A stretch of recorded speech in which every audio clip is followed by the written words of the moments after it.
Are you facing a frustrating issue with your Angular application? If you've encountered a dependency problem with RxJS and the scheduler, you're not alone. Today, we're going to unravel this mystery together. I completely understand how annoying it can be when your code doesn't work as expected, especially when you're on a deadline. You're definitely not the only one dealing with this kind of issue. Let's dive into it.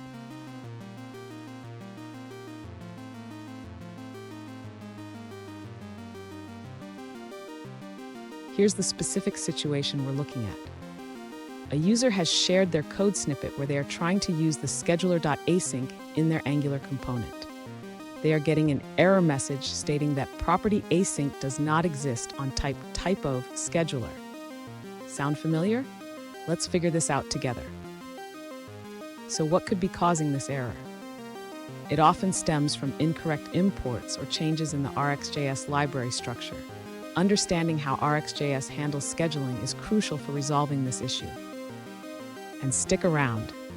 At the end of this video, I'll share a quick tip that will help you avoid similar issues in the future. To address the dependency issue with Scheduler.async, the user should first ensure they are importing the correct modules from RxJS. The import statement for Scheduler should be updated. Next, the user needs to modify the observable creation to use the correct async scheduler. This involves using the async scheduler directly in the observe-on operator. After making these changes, the user should check if the error persists. If it does, they may need to verify their RxJS version, as the async scheduler's location can vary between versions. Finally, the user can rebuild their project using Angular CLI to see if the changes resolve the issue. This can be done by running the build command in the terminal. Fun fact, RxJS stands for Reactive Extensions for JavaScript, and it allows you to work with asynchronous data streams. It's a powerful tool, but it can be tricky at times. Now, let's look at the answers provided by other users.